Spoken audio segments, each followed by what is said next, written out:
लंबोदरा गणनाथ गजानन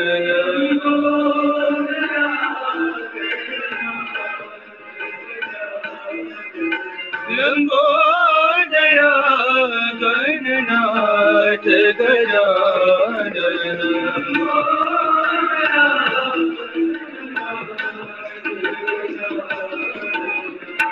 पार्वती नंदन शुभानना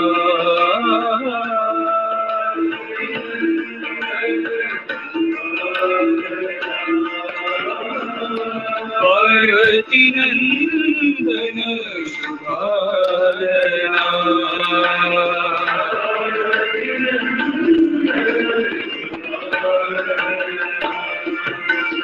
पशुपति तनया सिद्धि विनायक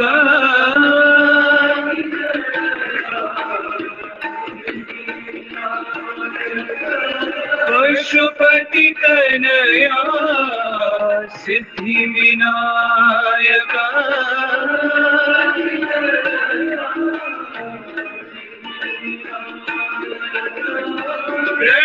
प्रणवाकारा शंभो नंदना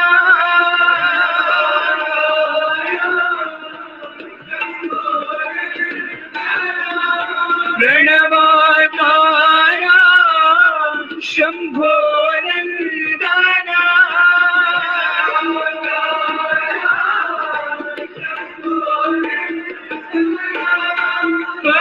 पतिपुरीश पाहि गजानन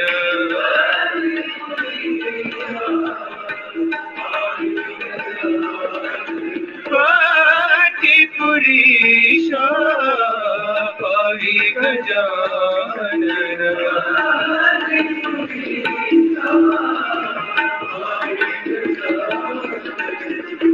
पार्वती नंदन शुभानना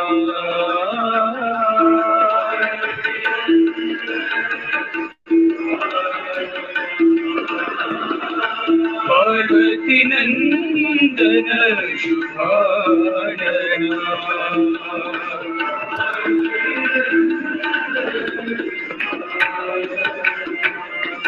लंबोदरा गणनाथ गजानन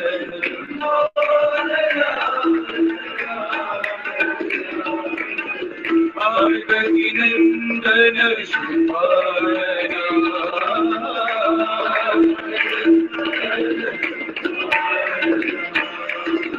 पशुपति कन्हैया सिद्धि विनायक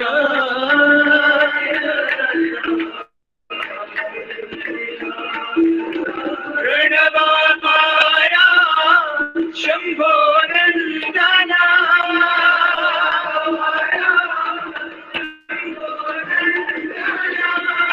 पतिपुरीश पाहि गजानन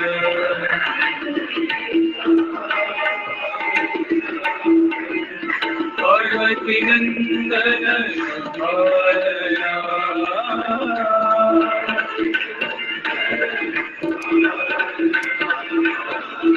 पार्वती नंदन शुभानना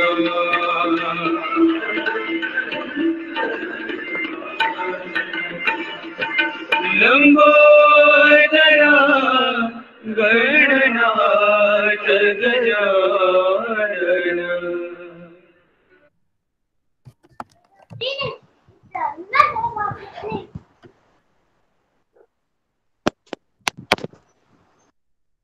ओम साई राम। भगवान बाबा के पावन चरणों में कोटि कोटि प्रणाम एवं आप सबके हृदयवासी श्री भगवान के चरणों में हमारा नित्य निरंतर नमन।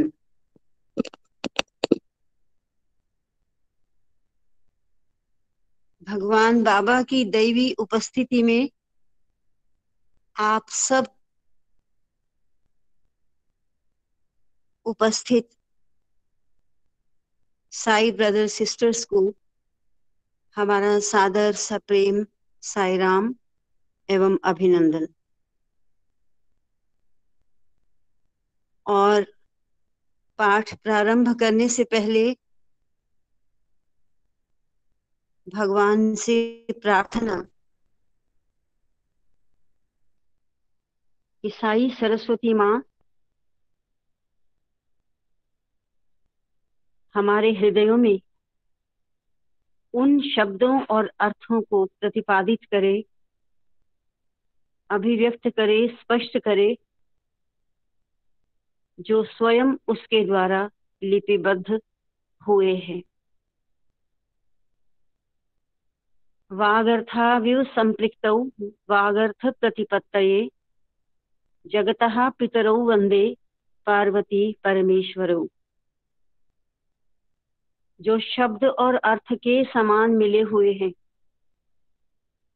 शब्द में अर्थ निहित होता है, तो शब्द और अर्थ की तरह जो एक हैं, उन संसार के माता पिता पार्वती परमेश्वर की हम वंदना करते हैं कि वो शब्दों और अर्थों को वागर्थ प्रतिपत्तये वो शब्दों और अर्थों को हमारे लिए प्रतिपादित करे, स्पष्ट करे, अभिव्यक्त करे।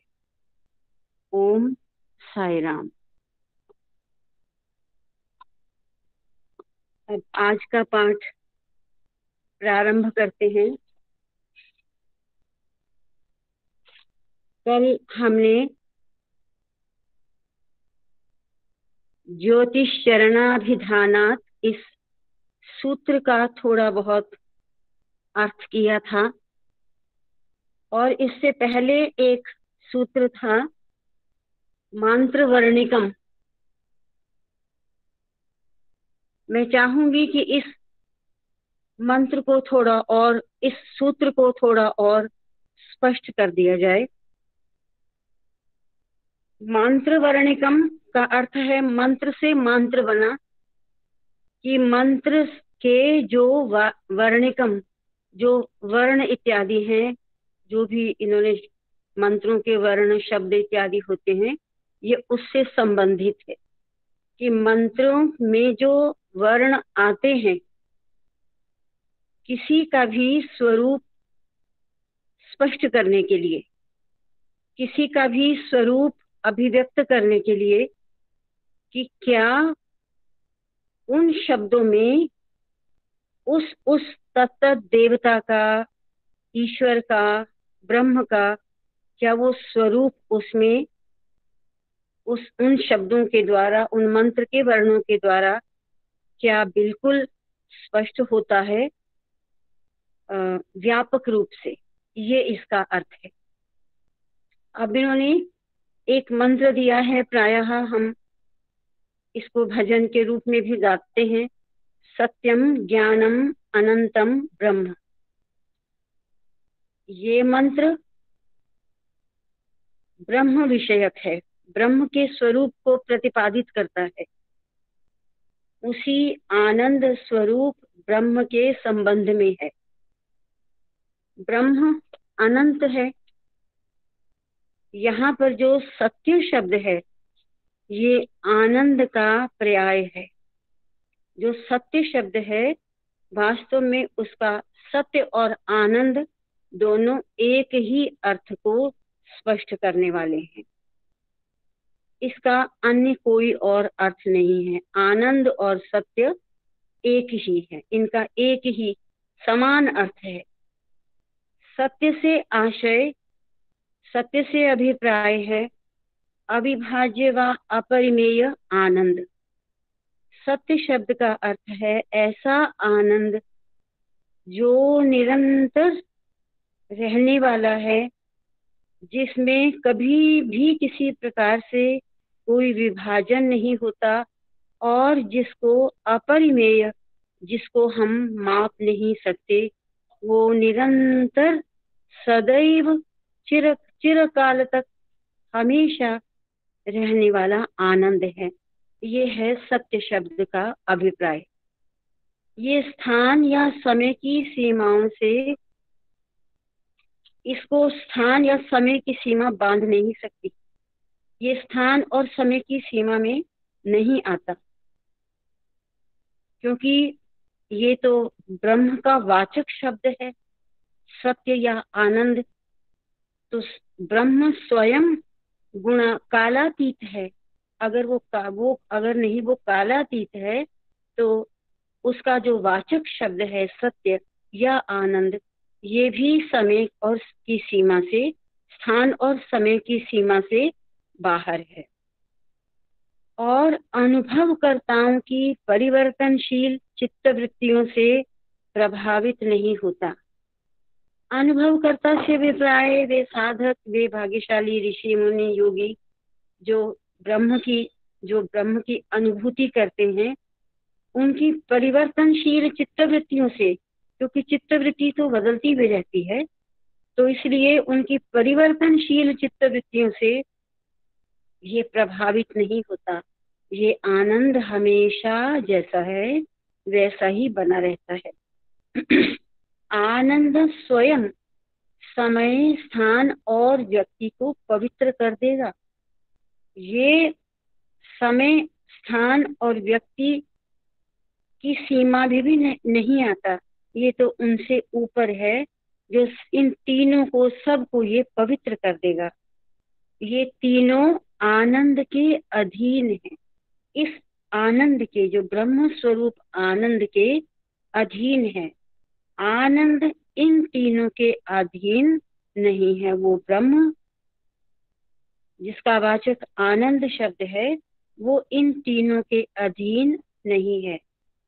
ये समय, स्थान व ग्रहणकर्ता व्यक्ति के अधीन नहीं है, जिनका ऊपर अभी भी संकेत किया था 2-4 पंक्तियों पहले।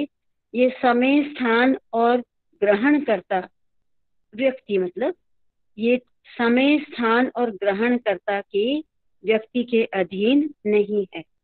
इसलिए ईश्वर जिसकी विशेषताएं और लक्षण इस मंत्र में बताए गए हैं, इस मंत्र के द्वारा केवल अंशतः ही जाना जा सकता है। अगर ये मंत्र सत्यम ज्ञानम अनंतम ब्रह्म ये मंत्र है, और कोई अगर ये माने कि बस ब्रह्म का संपूर्ण स्वरूप इसी मंत्र में है, तो उन्होंने कहा नहीं, इसलिए ईश्वर जिसकी विशेषताएं और लक्षण इस मंत्र में बताए गए हैं, इस मंत्र के द्वारा केवल अंशतः ही जाना जा सकता है। अंशतः ही जाना जा सकता है, पूर्णतः नहीं। तो वह मंत्र को सीमित नहीं करता, वह मंत्र को सीमित नहीं करता। ईश्वर की व्याख्या में मंत्र की क्षमता सीमित हो सकती है। ईश्वर की व्याख्या जब हम करेंगे तो मंत्र कम पड़ सकता है, मंत्र का अर्थ, लेकिन ईश्वर की व्याख्या में मंत्र की क्षमता सीमित हो सकती है, लेकिन वह मंत्र को सीमित नहीं करता। आनंद वह डोर है जो दोनों को बांध देती है, जो दोनों को बांधती है। और इनसे ऊपर आनंद जो ब्रह्म का वाचक है, वो वह आनंद ऐसी डोर है जो दोनों को बांध देती है। ये इस मंत्र वर्णिकम, इस मंत्र का संक्षेप में अर्थ है।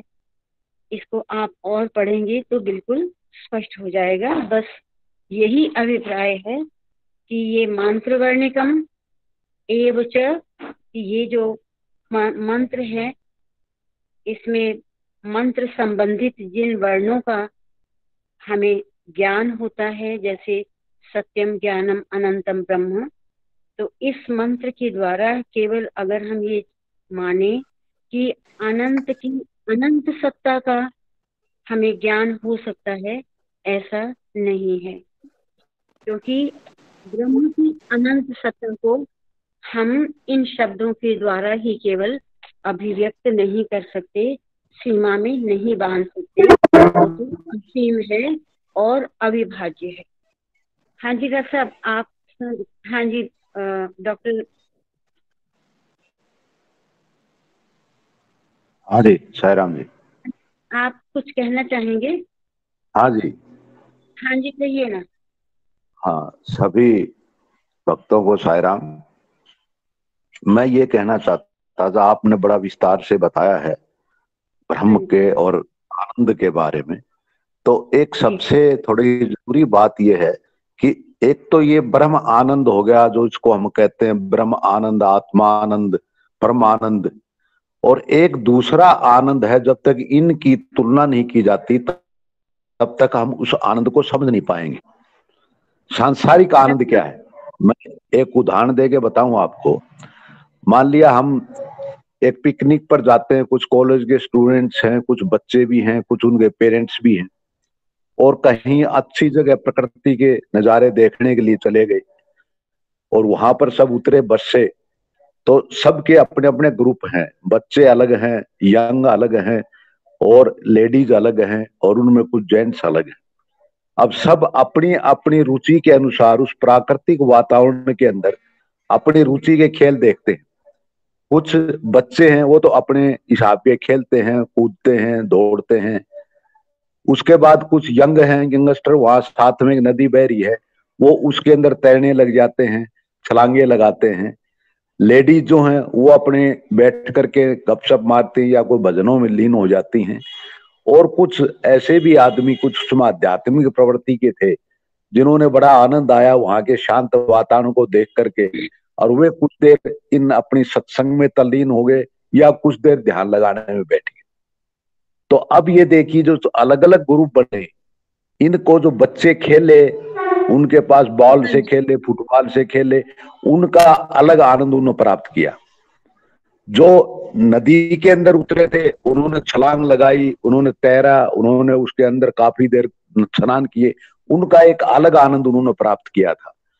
और जो महिलाएं थी, उन्होंने कई दिनों बाद मिली, अपनी गपशप जैसी भी होती है घरेलू की और की बातें की, जो भी खाना पीने के बारे में, उनका एक अलग आनंद था।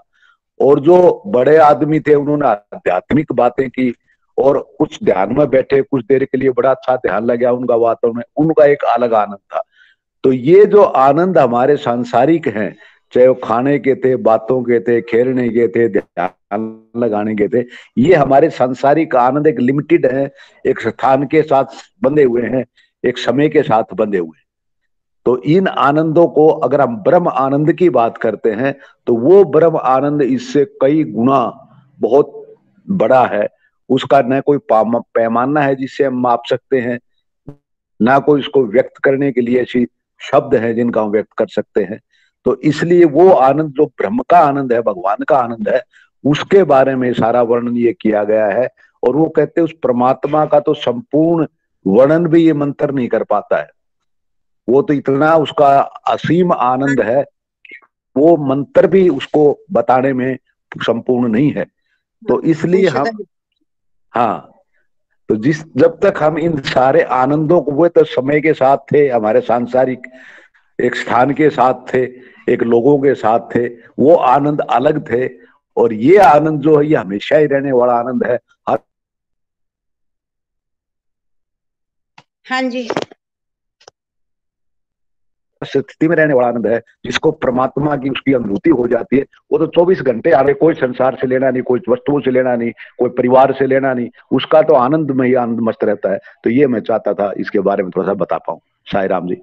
हाँ जी डॉक्टर साहब, जो ये आनंद जिसकी आपने बात की है, साईं हम राम जी। संसार में रहते हुए, हाँ जी जी साईं राम, हम संसार में रहते हुए कि जो हमारी सांसारिक इच्छाएं किसी भी रूप में पूरी होती हैं, जैसे आपने स्पष्ट किया कि खेलने में, खाने में, पीने में इत्यादि में, वो उन उनसे जो हमें आनंद, उन विषयों से जो आनंद मिलता है वो क्षणिक होता है। सबसे बड़ा अंतर तो ये है इस टेम्परेरी है आनंद मतलब। में। हम उसको आनंद शब्द से कहते तो जरूर हैं कि हमें आज हाँ। हम अमुक स्थान पर गए, हमें बहुत आनंद मिला, हम यहाँ घूमने गए, यहाँ खाया इत्यादि, सब कोई भी उदाहरण हो, लेकिन वो ये इसके लिए हम आनंद शब्द का प्रयोग तो करते हैं, लेकिन ये आनंद बहुत क्षणिक होता है। और एक तरीके से मैं आनंद भी नहीं कहूंगी, ये एक क्षणिक हमारी इच्छा की पूर्ति होती है, उसके बाद हमारा मन वहीं का वहीं, वो आनंद। और ये जो आनंद है, जिस आनंद की बात हो रही, जिसके लिए क्या कहा कि सत्य और आनंद ये दोनों पर्यायवाची हैं। सत्यम ज्ञानम अनंतम ब्रह्म, ये ब्रह्म का वाचक ये मंत्र है। और इसमें सत्य और कहा कि जो सत्य है ये आनंद का पर्यायवाची है, तो दोनों एक ही अर्थ को अभिव्यक्त करते हैं। तो जहां तक ये आनंद है, ये तो चिरस्थायी हमेशा रहने वाला आनंद है, बस एक ही। हाँ हाँ जी, इनमें तो कोई क्या कहना चाहिए, कोई हम क्योंकि हमारी अभी अनुभूति उस लेवल के आनंद की नहीं है, और वो वैसा आनंद है डॉक्टर साहब जिसको शायद हम झेल भी ना सके। आप देखिए, स्वामी के सानिध्य में सबको आनंद की अनुभूति हुई होगी, और वो अनुभूति जब हम नहीं झेल सकते तो वो आंसू बनकर बह निकलती है, उसके बाद हम सह नहीं सकते उसको। वो आनंद तो वैसा आनंद है। और ये जो आनंद है, ये हमारी जो इच्छाएं पूर्ति हुई हैं, हमारी ऑब्जेक्ट्स के साथ जो हमारी सेंसेस का वो होता है, उसके अनुसार हमारी इच्छाएं पूर्ण होती हैं। बस वो थोड़ी देर के लिए हमें आनंद मिलता है, उसके बाद फिर हम वहीं के वहीं, पहाड़ों से आकर भी हम वही होंगे। हम ये मंत्र का जाप करते हैं ना, अस्तो माँ सद गमया, तो ये असत जो आनंद सांसारिक है, ये तो असत आनंद है सारे के सारे। और इसीलिए प्रार्थना करते हैं हमें उस सत्य की तरफ ले चलो, जो सत्य आनंद है उसकी तरफ ले चलो। ये प्रार्थना का यही भाव है। तो सांसारिक जितने ये सारे टेम्परेरी हैं, क्षण भंगुर हैं, और वो परमानेंट आनंद है। साईं राम जी। हाँ जी, साईं राम हाँ जी, साईं राम। हाँ जी, हाँ जी। भगवान बाबा के चरणों में मेरा कोटिशय प्रणाम, और आप सबके हृदय स्थित भगवान को मेरी साईं राम। मेरे मन में भी ये बात आई कि आनंद जो है, ये अभी सांसारिक आनंद की बात हो रही थी। तो भगवान कहते हैं कि मनुष्य क्या करता है, वो बिना अर्थ जाने उसका उपयोग करता है। वो सांसारिक सुखों में डूबकर सोचता है कि वो ब्रह्मानंद का अनुभव कर रहा है, क्योंकि लेकिन सांसारिक सुख जो है वो अनित्य है, लेकिन ब्रह्मांड का जो है वो शाश्वत है। हम क्या करते हैं, सांसारिक उपलब्धियों को और सुविधाओं को जो प्राप्त करते हैं उसे मान लेते हैं कि ये आनंद है, लेकिन ये मानवीय आनंद है। और भगवान कहते हैं कि जो ब्रह्मानंद है वो सही में वो ही आनंद है, वो हमेशा बना रहता है। तो इसके विषय में मुझे एक इंस्टेंस याद आ रहा है कि एक स्टूडेंट था स्वामी का, और वो उसका वैसे भी स्टूडेंट्स को भगवान बहुत प्रेम करते थे अपने, अभी भी उनके दिल में है, वही सेना है उनकी। और वो क्या करता था कि उसको रोज इच्छा रहती थी कि मैं दर्शन करने आऊं और मुझे चरण स्पर्श मिले। तो एक दिन भगवान ने उसको पूछा कि तुम रोज आते हो, मेरे तो एक बार ही चरण स्पर्श बहुत है, तुम्हें बहुत रोज तुम्हें जो ये मिलता है, तुम्हें जो मिलती है, मेरी जो विभूति है वो तुम्हें मिलती है। तो वो कहता है कि तुम्हें क्या इससे होता है? वो कहते तुम्हें खुशी मिलती है, इससे क्या मिलता है? वो कहता है बच्चा कि मुझे इससे आनंद मिलता है, खुशी तो वो मिलती है मुझे। मैं बार बार इसलिए आता हूँ कि जब मैं आपके पास आता हूँ और चरण स्पर्श में आपका दर्शन करता हूँ, मैं आपका चरण स्पर्श लेता हूँ, तो उस समय तो वो मुझे खुशी मिलती है, लेकिन बाद में यही जो मेरी स्मृति में रहेंगी, जो कि मुझे आनंद, वो मुझे यही जो आपका आशीर्वाद देना है, आपके चरण स्पर्श करना, आपके दिव्य दर्शन करना, ये बाद में भी मुझे आनंद देता है। तो ये मुझे खुशी तो क्षणिक होती है, लेकिन ये जो आनंद है ये परमानेंट आनंद है, जो कि मुझे हमेशा से ही अंदर बैठे किसी भी समय आनंदित करता रहता है, और आने वाले वर्षों में भी ये मुझे आनंदित करता रहेगा। खुशी क्या है, छोटी सी उसी समय की क्षणिक होती है, लेकिन जो आनंद है वो परमानेंट है, क्योंकि वो ब्रह्मानंद है, और जो ब्रह्मानंद है वो तो हम बाबा कहते हैं कि ये कोशिश करनी चाहिए कि हमें इस ब्रह्मानंद की में इसी में शाश्वत आनंद का ही सुख लेने का प्रयत्न हमें करना चाहिए। ओम श्री साई राम। साई राम। अगले सूत्र की तरफ चलते हैं। अभी जिस आनंद की बात हुई है उसकी अनुभूति शायद हम में से किसी ने भी नहीं की है तो वो बहुत भाग्यशाली है कि जो आनंदमय कोश तक पहुंचा है। लेकिन इसका एक प्रमाण है इस आनंद का, वो है क्योंकि भगवान जब आते थे नजदीक, और ना भी नजदीक हो, वो दूर भी हैं, वो ब्रह्म ही थे, ब्रह्म स्वरूप, आनंद स्वरूप। ब्रह्म स्वरूप नहीं कहूंगी, ब्रह्म और आनंद स्वरूप थे। ब्रह्म और आनंद, आनंद सत्य तो एक ही शब्द है। उनका वहां उपस्थित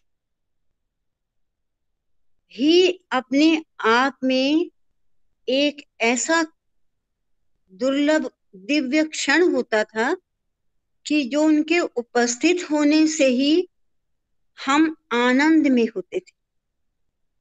हमारा मन शांत होता था, बिल्कुल कोई भी किसी प्रकार के विकार विचार हमारे मन में नहीं होते थे, बिल्कुल शांत। तो ये हमने तो आनंद की अनुभूति नहीं की, लेकिन हम साक्षात आनंद के सानिध्य में रहकर हम आनंद को इस प्रकार से कह सकते हैं कि हमने आनंद को देखा है, हमने आनंद के दर्शन किए हैं। और वो यही दर्शन मात्र से ही हम अपनी सुध बुध खो के, और काफी समय तक हमारी स्थिति ऐसी होती थी कि हम भी ऐसे लगता था बस अब इस शांति के बाद और कुछ नहीं, ये शांति आनंद बना रहेगा। लेकिन फिर थोड़ी बहुत सांसारिक व्यवहार में आते थे तो फिर सांसारिकता में आ ही जाते थे। तो ये और तो कुछ नहीं, हम केवल शब्दों से पढ़ रहे हैं अभी कि आनंद आनंद क्या है, लेकिन हमने तो आनंद को, हम सब ने साक्षात आनंद के दर्शन किए और अनुभूति भी सबने की। ज्योतिष चरणाभिधानात्, कल इस मंत्र को भी, इस सूत्र को भी हमने थोड़ा सा पढ़ा था। क्या है कि यहाँ ब्रह्म को ज्योति स्वरूप कहा है, ज्योति स्वरूप कहा है। हाँ जी नरेश, आप कुछ कहना चाहेंगे? नरेश कुमार जी, हाँ जी, साई राम साई राम। साई राम हाँ देवी। जी साई राम, वेलकम। हाँ जी साई राम। आपने सत्य और आनंद को पर्यायवाची अभी अपनी सत्य एक्सप्लेनेशन सत्य सत्य सत्य, हाँ जी, सत्य सत्य हाँ जी, और सत्य आनंद को सत्य पर्यायवाची नहीं, माना है। सत्य। वो सत्य, मैंने हाँ जी, सत्य। मैंने पर्यायवाची ऐसे कहा, इस मंत्र की व्याख्या में ही ऐसे कहा गया है। सत्य बोला है ना आपने, हाँ सत्य। जी, सत्य। हाँ हाँ, जी, सत्य और तो आनंद। हम जो मेरा जो मानना है, अभी जैसे 5 कोशों के बारे में भी चर्चा हुई पीछे, तो जी, जो सत्य की जो एग्जिस्टेंस है वो 5 कोश क्रॉस करने के बाद है या पहले ही है आपके हिसाब से? वो सच्चित आनंद स्वरूप ऊपर है सबसे, वो डॉक्टर साहब। हाँ, वो हाँ। ऊपर है सबसे। देखिए, मैं आपसे शेयर करना चाहूंगी कि सबसे पहले अन्नमय कोश है ना। आप बताइए, अन्नमय कोश को आप क्या समझते हैं? अन्न में तो आउटर मोस्ट लेयर अपनी बॉडी होगी हाँ, नहीं? जी हाँ, आउटर मोस्ट लेयर है। या इसी से शरीर बना है, हम्म, शरीर बना है ना। राइट। हम इस शरीर को देह बोलते हैं ना। हम्म, तो सबसे पहला तो अन्नमय कोश, तो मैं इसको कहती हूँ यहाँ से ही देहाभिमान शुरू हो जाता है। इन 5 लेयर्स को क्रॉस करके सबसे ऊपर विज्ञानमय कोश के बाद ही आनंदमय आता है। आनंदमय आता है और आनंदमय से ऊपर और आनंदमय से और ऊपर सच्चित, वो है वहां पर सच्चित आनंद सत्यम शिवम सुंदरम। राइट। और क्योंकि हम ये हमारी अनुभूति, हमारी साधना इतनी नहीं है, और कल एक बड़ी सुंदर पंक्ति आई थी कि आनंदमय कोश से सॉरी अन्नमय कोश से आनंदमय कोश तक की जो यात्रा है, वो ही हमने अपने जीवन को, वो ही हमारी जीवन की यात्रा राइट है ना। तो राइट। आप देखिए कि ये जो लेयर्स हैं, केवल लेयर्स नहीं हैं, अपनी साधना से इनको हमने क्रॉस करना है। सबसे पहला जो अन्नमय कोश है वो हमारी देह को बताता है। अब आप ही बताइए, पहले तो इस देह को, देहाभिमान को ही, देह है तो उसका अभिमान भी हमारे साथ है ना। देहाभिमान को ही पहले तो इस लेयर के ऊपर विजय पाना, इस लेयर के ऊपर अपना अपना संयम करना ही इंसान के लिए बहुत आसान नहीं है। कि कितना अहम को लेके इस देह के साथ ही सारा टाइम बिताते हैं,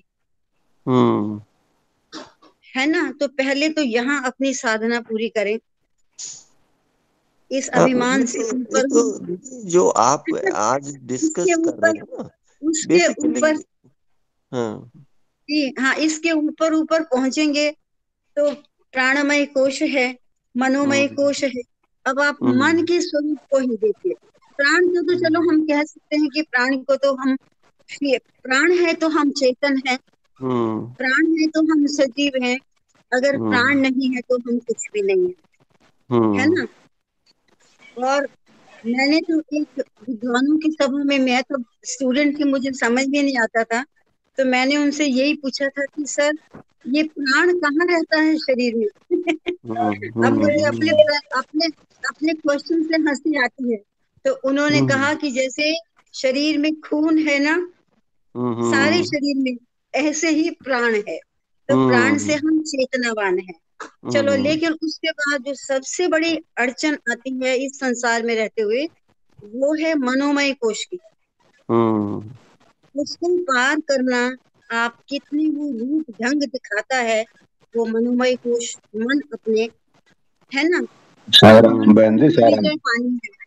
बस मैं कहती हूँ देह और मन तक पहुंचो, फिर आगे बढ़ेंगे। साई राम, आगे मैं पढ़ती हूँ। ठीक है डॉक्टर साहब। साई राम। देखिए, आप ऐसे ही सवाल पूछा करें और अपनी साधना को आगे बढ़ा के हम आपस में यही शेयर किया करें कि मैंने अपने अहंकार पर कितनी विजय पाई है, मेरा देहाभिमान कितना है, और मैंने अपने मन पर कितनी विजय पाई है। अब हमें इस तरीके से आगे तरक्की करनी चाहिए, है ना।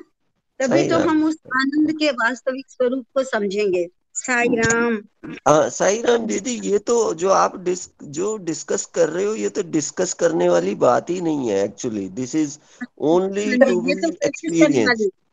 ये तो एक्सपीरियंस करने वाली बात है। ये तो वो भगवान ने एक, मैं जस्ट एक आपको बताना चाहूंगा, भगवान ने एक जगह बोला है, your duty is to open the heart and close your mouth. You close your mouth and open your heart. लेकिन एक्चुअली में उल्टा हो रहा है। डॉक्टर साहब, भगवान ने बहुत कुछ कहा है, लेकिन हमने माना कब है? हाँ, तो ये जो विषय आज डिस्कस हो रहा है, ये तो दीदी सारा एक्सपीरियंस का है। ये सारी तो ये साधना का विषय है। हाँ, एक्सपीरियंस तो तभी होगा ना जब हम करेंगे कुछ। हाँ, मतलब डिस्कस करने वाला ही नहीं है ये। ना डिस्कस इसलिए करना पड़ता है कि हम, जब तक हमें रास्ता मालूम नहीं है, हम रास्ते पर चलेंगे कैसे? चलो, साई हमें राम। रास्ता मालूम होना चाहिए। साई राम। साई राम। ज्योतिष शरणाभिधाना, अगला ये सूत्र है। साई राम जी। साई राम जी। साई राम हाँ जी। जी डॉक्टर साहब, साई राम जी। हाँ, हाँ जी डॉक्टर साहब, हाँ साई राम। साई राम जी, अगला चैप्टर लो, ये तो बहुत डिस्कस हो गया इन मैं पर। अगला ही कर रही हूँ हाँ, जी। समय का ध्यान दो। ज्योतिष हाँ चरणाभिधाना, ये अगला सूत्र है। ज्योतिष से आशय पार्थिव संसार के भौतिक प्रकाश से नहीं है। अब यहाँ पर हम, ये जो ज्योति है ये भी ये भी ब्रह्म ही है। यहाँ सांसारिक प्रकाश से अभिप्राय नहीं है। ज्योति से आशय पार्थिव संसार के, ये जो नष्ट होने वाला संसार है, इसके भौतिक प्रकाश से नहीं है। जब चरण आदि गुणों व भौतिक सीमाओं किया जाता है, ये इस पंक्ति का ये अर्थ है कि ज्योतिष चरण कहाँ है। वेदों में कहीं कहीं ब्रह्म के लिए ज्योतिष चरण, ब्रह्मचरण, इस प्रकार से शब्द का प्रयोग किया है। बस ये अभिप्राय है इसका।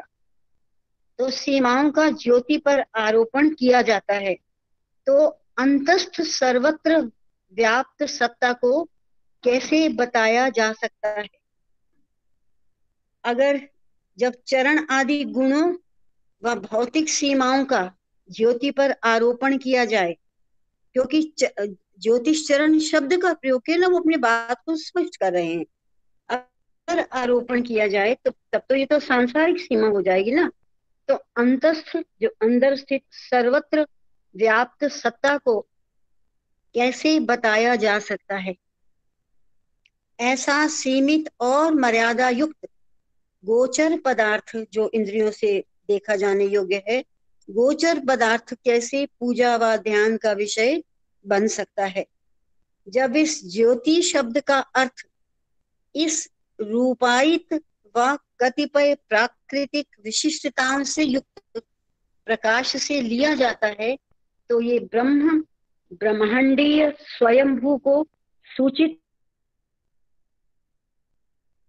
अगर ज्योति शब्द का अर्थ हम किन्हीं प्राकृतिक विशिष्टताओं से युक्त, जो कोई नेचुरल, कोई और विशेषताओं से युक्त, इस अर्थ प्रकाश से भी लिया जाए, तो भी जो अनंत है, जो ब्रह्मांडीय है, जो स्वयंभू है, जो जिसका तो जन्म का कारण भी नहीं है, इसलिए हम उसको अनादि बोलते हैं, क्योंकि जिसका कोई आदि नहीं है, वो सूचित नहीं कर सकता। ये इन्होंने ज्योति शब्द को स्पष्ट कर दिया। आगे पुरुष सूक्त में कहा गया है, पादो अस्य विश्वभूतानि। इसके जो चरण हैं वो तो विश्वभूतानि, वो तो विश्व स्वरूप है। अपने संघटक तत्वों सहित संपूर्ण ब्रह्मांड उसकी महिमा के केवल 1/4 के बराबर है। इसलिए ये सीमाओं और परिमाण और मात्राओं से परे है। ये जो शब्द है, ज्योति स्वर्ग और उससे भी परे को आलोकित करती है। कोई स्वर्ग का कॉन्सेप्ट है तो उससे भी परे को आलोकित करती है, और ब्रह्म को भी प्रकट करती है, जो प्राणियों के उद्भव से पूर्व के काल तथा दूर तक और उच्चतम लोकों का भी अपने तेज से ज्ञान कराता है। उसे ज्योति शब्द से सूचित किया जाता है। ज्योति की अनंतता को इन 2 पंक्तियों से स्पष्ट किया। जब प्राणियों का जन्म भी नहीं हुआ था, तभी भी वो एक था।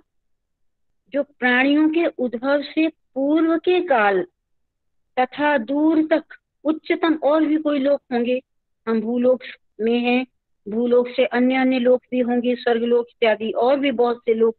तो उच्चतम लोकों का भी अपने तेज से ज्ञान कराता है, उस ज्योति शब्द से सूचित किया जाता है।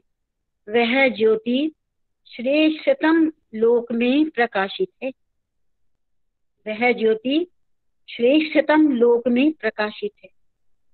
ये भी जान लो कि वही ज्योति सर्वत्र सदैव सभी प्राणियों में प्रकाशित है। इसमें अब इस ज्योति का स्वरूप देखिए। इसमें अस्ति, सत अस्तित्व। अस्ति का अर्थ है सत जो विद्यमान है, अस्तित्व, भाति चित्त और ज्ञान, और प्रिय आनंद सम्मिलित हैं। इस ज्योति का स्वरूप ये है, अस्ति, भाति और प्रिय। ब्रह्मांड में जो भी दृश्यमान वस्तुएं हैं उनका आधार अदृश्य है, क्योंकि वो तो उन वस्तुओं के पीछे है ना। इसलिए प्रत्येक जीवित प्राणी का एवं स्वयं इस जगत का आधार अदृश्य ब्रह्म है। यही वह स्वयंभू स्वतः ही, जिसका अपने आप जन्म हुआ है, जिसके जन्म का कोई कारण नहीं है, यही वह स्वयंभू पर ब्रह्म है जो जगत के प्रकाशित होने का कारण है। जगत के प्रकाशित होना मीन्स प्रकट होने का। ज्योति शब्द इस प्रकाश के लिए उपयुक्त है। ज्योति का ना कोई आदि है ना अंत। ये परम ज्योति अद्वैत और अखंड है। अन्य शब्दों में ये स्वयं पर ब्रह्म है, क्योंकि सब कुछ उसी में और उसी से प्रकट है। यहाँ जिस ज्योति से आशय है उसकी व्याख्या किसी अन्य प्रकार से नहीं की जा सकती है। उपनिषदों में ब्रह्म को चरणों से युक्त कहा गया है, आता है ये शब्द, किंतु ये वर्णन ब्रह्म की विशालता को किसी भी प्रकार से अवरुद्ध या कम नहीं कर सकता। अगर चरण शब्द आया भी है, ब्रह्मचरण, ज्योतिष चरण इत्यादि, तो वो ब्रह्म की अनंतता को, ब्रह्म की विशालता को किसी भी प्रकार से अवरुद्ध नहीं कर सकता। अतः ज्योति का अर्थ ब्रह्म है। जब ब्रह्म के 4 चरणों की कल्पना की जाती है तो ब्रह्म के द्वारा जो कुछ प्रकाशमान है वह 1/4 है। ना जाने कितना अनंत है उसकी सृष्टि, और वह 1/4 है। उपनिषदों के अनुसार अन्य 3 चरण दिवी में अमृत, दिवी शब्द से वेदों में आता है दिवी, दिव्य ज्योति में अमृत है। एक बात स्मरण रखनी चाहिए कि ऐसे अमृत की तुलना उस सामान्य प्रकाश से नहीं की जा सकती जो हमारे व्यवहार में आता है। उपनिषदीय ज्योति ज्ञान को प्रकाशित करती है। शब्द आया दीप्यति, जिस ज्योति का वर्णन उपनिषदों में कहा, इसलिए उपनिषदीय ज्योति ज्ञान को, उपनिषदीय जो जिसका नाम उपनिषदों ने ज्योति करके कहा ब्रह्म के लिए, वो ज्ञान को प्रकाशित करती है, दीप्यति शब्द कहा। इस प्रक्रिया को सामान्य सांसारिक प्रकाश के प्रभाव तक कैसे परिसीमित किया जा सकता है? नहीं बांध सकते। ये अनंत ज्योति है। ज्योति ब्रह्म में स्थित है। ये केवल ब्रह्म में ही और ब्रह्म से ही, ब्रह्म में है ये और ब्रह्म से ही संचालित होती है। ब्रह्म सब में अंतस्थ है, सब में अंदर विद्यमान है, इसलिए ज्योति सबको प्रकाशित करती है तथा सब में प्रकाशित होती है। सबको प्रकाशित करती है, सब में प्रकाशित होती है। नित्य स्पंदनशील, नित्य गतिशील जगत ब्रह्म है। जगत ब्रह्म है। नित्य स्पंदनशील, नित्य गतिशील जगत ब्रह्म है, क्योंकि ब्रह्म की रचना है, जबकि जगत का स्वभाव है। हम जगत को संसार शब्द से भी कहते हैं। तो संसार का अर्थ है संसरति इति संसारः, जो चलता रहता है, वो है। तो जगत ब्रह्म है, स्थिर, स्थायी, अचल, नित्य, अविचल ज्योति है। जगत ब्रह्म है, साथ में गतिशील शब्द भी कहा, नित्य गतिशील कहा और नित्य स्पंदनशील कहा, साथ में स्थिर, स्थायी, अचल, नित्य, अविचल ज्योति है। जब ब्रह्म भी स्पंदन करने लगता है, परिवर्तित व गतिशील होने लगता है, तब प्रलय होती है। उदाहरणार्थ, जब रेलगाड़ी के साथ पटरी भी चलने लगे तो यात्रियों का क्या होगा? जब हम चलते हैं तो सड़क स्थिर रहती है, इसलिए हम उस पर सुरक्षित आगे बढ़ जाते हैं। एकाकी प्रकाश को दीपक की लौ कहते हैं। अकेला एकाकी प्रकाश को, जो एक छोटी सी लौ जलती है, चाहे वो दीपक रूप में, कैंडल रूप में, एकाकी प्रकाश को दीपक की लौ कहते हैं। जो सभी को प्रकाशित और दृश्यमान करता है उसे ज्योति कहते हैं। ये ज्योति ही अग्नि को प्रकट करती है जो जगत में व्याप्त है। वह शरीर को उष्ण करती है तथा उदर में रहती है। वह नेत्र में चमकती है। चंद्रमा सूर्य से प्रकाशित है। ये सब गतिविधियां ब्रह्म से प्रेरित व प्रवर्तित होती हैं, जो कि स्वयं ज्योति है, ज्योति तत्व है, संपूर्ण प्रकाश है। ओम साई राम। मैं तो सोचती हूँ कि ज्योति का, ब्रह्म के लिए ज्योति शब्द का प्रयोग किया है, और ये जो बड़ी सुंदर व्याख्या दी है भगवान ने इस सूत्र की, इसमें ज्योति का स्वरूप भी बिल्कुल स्पष्ट हो गया है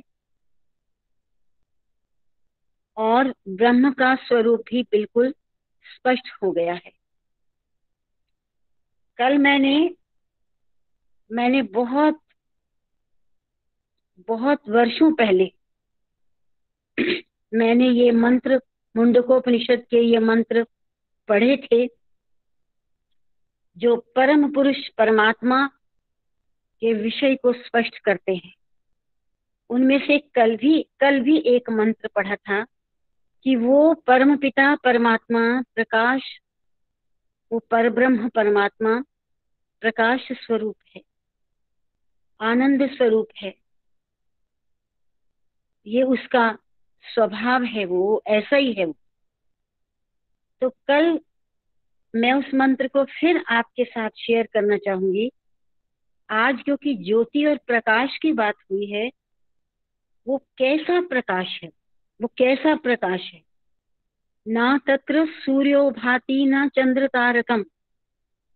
जहाँ ब्रह्म का प्रकाश है, जहाँ ब्रह्म प्रकाश, मैं ब्रह्म का प्रकाश नहीं कहूंगी, जहाँ ब्रह्म प्रकाशमय है, प्रकाश ही ज्योति ही ब्रह्म है और ब्रह्म ही ज्योति है,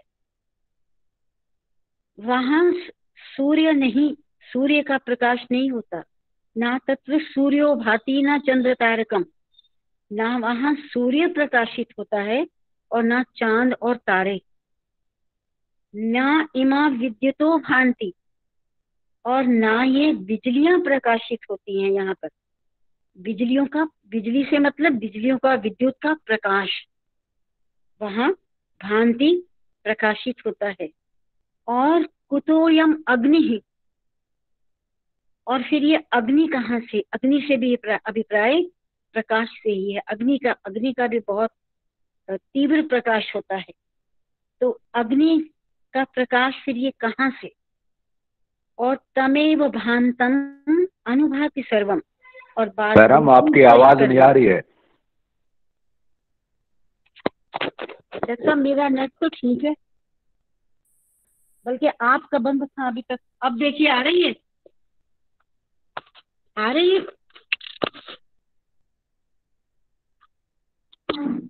अब मेरी आवाज आ रही है? हाँ जी आ रही है। डॉक्टर साहब आपका नेट होगा, मेरी आवाज तो आ रही है अभी। और मैं बात कर रही थी तमेव भांतम अनुभाति सर्वम। पहले वो प्रकाशित होता है, उसके बाद सब कुछ अनुभाति चमकता है। तमेव भांतम अनुभाति सर्वम। पहले वो चमकता है, उसका प्रकाश होता है, उसके बाद सब कुछ प्रकाशित होता है। तस्य भाषा सर्वम इदम विभाति। उसके प्रकाश, भाषा का मतलब प्रकाश से, उसके प्रकाश से ये सारा कुछ प्रकाशित होता है। इस मंत्र में बिल्कुल स्पष्ट कर दिया गया कि वो ब्रह्म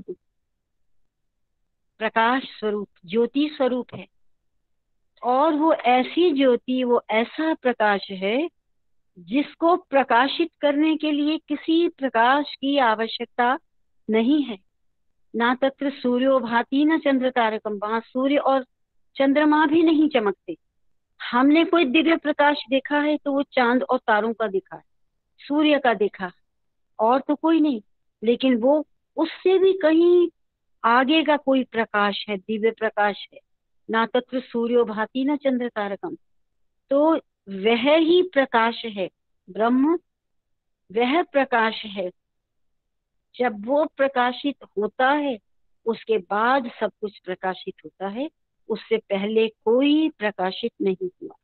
ऐसा सुंदर वर्णन इस मंत्र के द्वारा ब्रह्म के इस ज्योति स्वरूप का बिल्कुल हमें स्पष्ट स्वरूप ज्ञात होता है, बिल्कुल स्पष्ट, कि जब वो चमकता है, उसका प्रकाश होता है, उसके बाद ही सब कुछ प्रकाशित होता है। तो ये है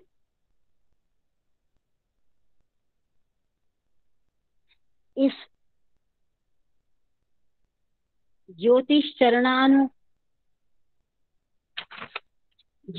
चरणाभिधानात् इस मंत्र की व्याख्या, जो मैंने बिल्कुल संक्षेप में इस सूत्र की व्याख्या जो मैंने इस मंत्र के द्वारा बिल्कुल स्पष्ट की। और इसके शब्दों में भी, जो अभी हमने सूत्र की व्याख्या पढ़ी, इनके इस व्याख्या के एक एक शब्द से बिल्कुल हमें स्पष्ट होता है कि ज्योति, उस ज्योति का प्रकाश कैसा है।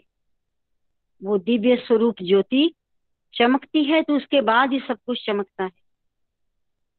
वो प्रकट होती है तो उसके बाद ही सब कुछ प्रकाश में आता है, बाकी सब कुछ प्रकट होता है।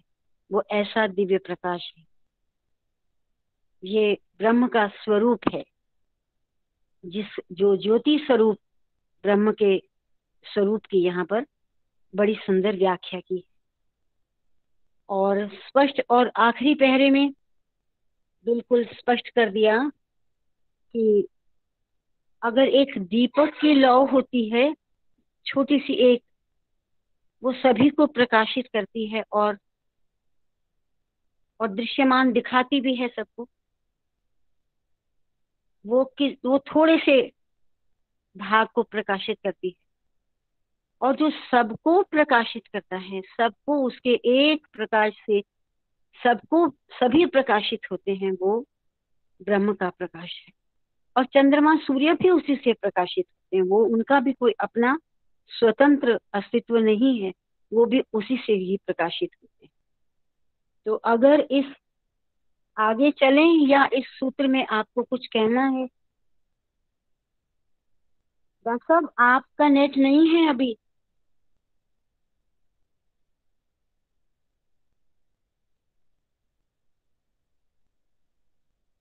डॉक्टर साहब, आपका नेट नहीं है अभी। इनकी तो कोई आवाज नहीं। आप में से कोई चाहे तो अगर इस विषय को स्पष्ट करना है तो आप और स्पष्ट कर सकते, नहीं तो फिर आगे चले। तरुण जी, आप कुछ कहना चाहेंगे? तरुण, आप कुछ कहना चाहेंगे इसके विषय में, इस सूत्र के बारे में? हाँ जी, साईराम जी। हाँ जी, साईराम। आप बेटा कुछ कहना चाहोगे, कुछ प्रकाश डालना चाहोगे? और आंटी, एक्चुअली ये जो सूत्र हैं ये इतने ज्यादा बियॉन्ड वर्ड्स हैं कि शब्दों में इनको ढालना बहुत मुश्किल है। हाँ, सही। क्योंकि स्वामी जिस चीज की बात कर रहे हैं ये बहुत एंड स्टेज में जाकर, जब हम समाधि में लीन होते हैं, तब हम उस प्रकाश में मतलब स्थापित होते हैं। जिसकी स्वामी अपना यहाँ पे व्याख्या कर रहे हैं।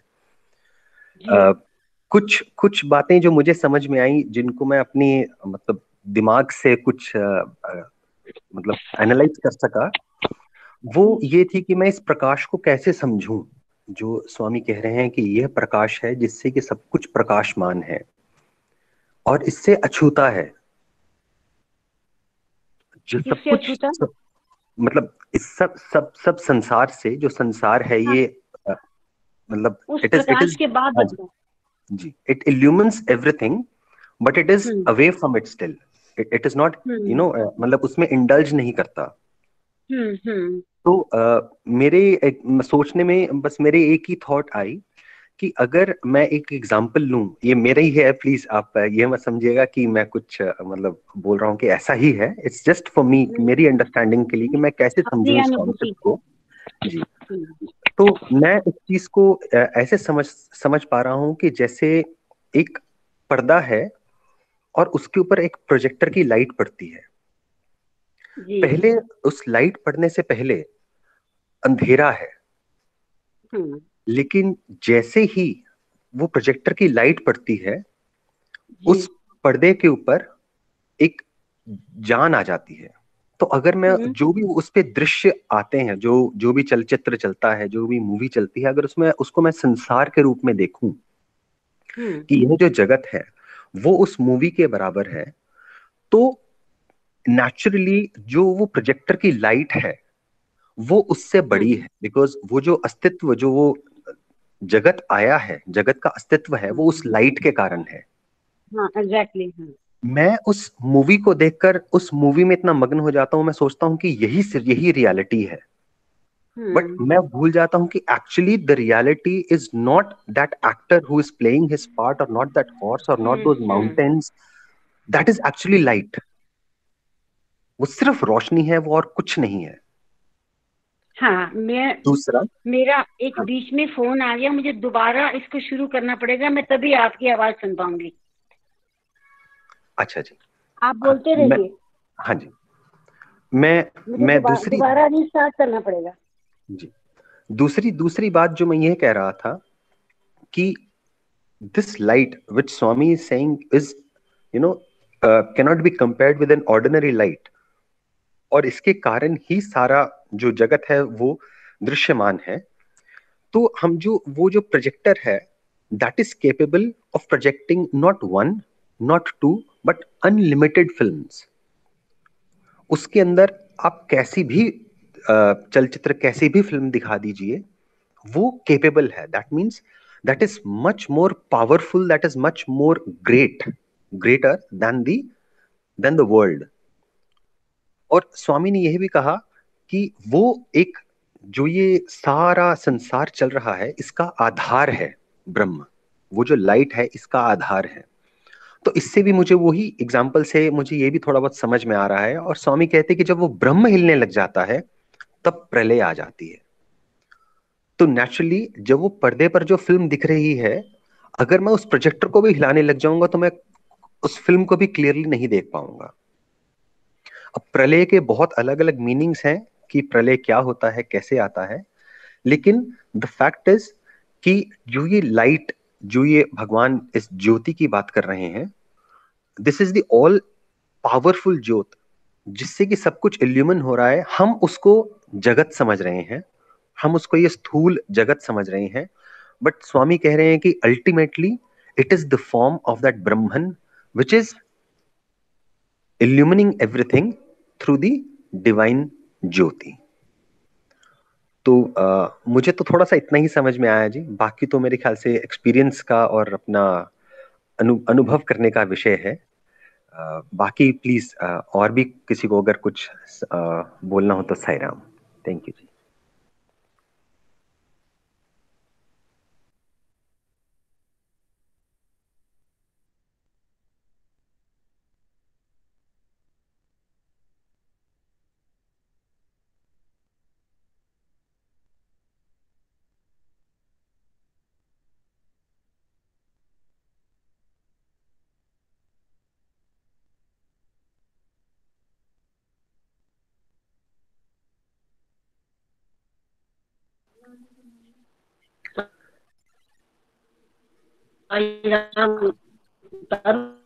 बहुत अच्छा किया ये, लेकिन ये तो हमें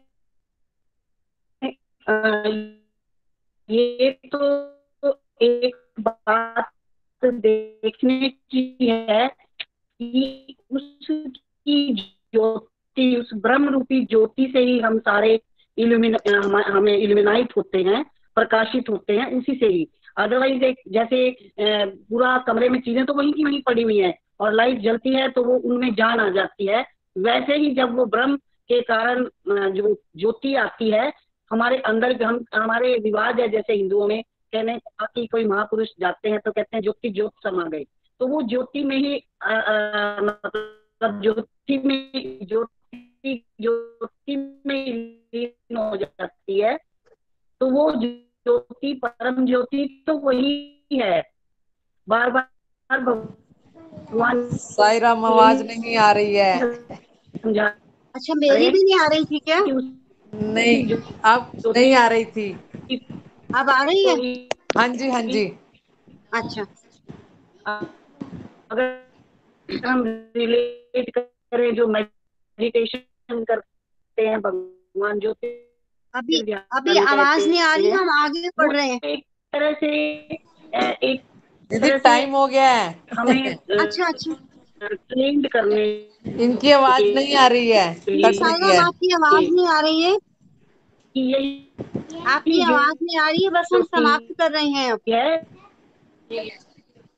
जो हमारे शरीर में है, जो ब्रह्म से हमें साई राम कनेक्ट करती है, तो ये इस हाँ जी, बिल्कुल ज्योति के आपने बिल्कुल कारण स्पष्ट कर दिया। सब कुछ प्रकाशमय है, ज्ञानवान है, इसी ज्योति के कारण सारा खेल ही इस ज्योति का है, ब्रह्म रूपी ज्योति का खेल है, जो कि हम इस संसार में चलायमान है। हम चल रहे हैं, हमें दिख रहा है कि ये तो संसार सच है, तो लेकिन है क्या? जगत तो मिथ्या है, लेकिन किससे पता चलता है? जब वो ज्योति को किसी से भी रिलेट करें हम, ज्ञान की ज्योति से, और हम खुद भी जो हम ज्योति ही हैं। हाँ, करो करो, मैं इसलिए चुप हो गई हूँ।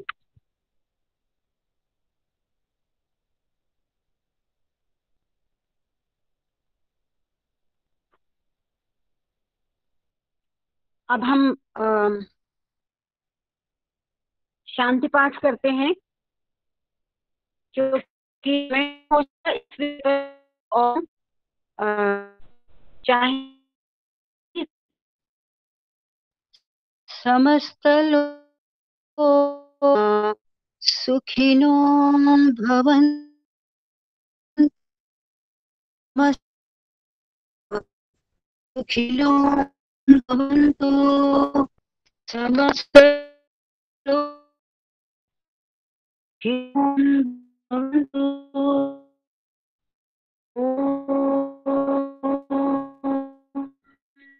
शांति शांति शांति।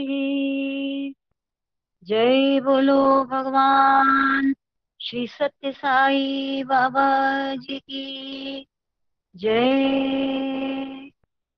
ओम शांति शांति शांति। आप सब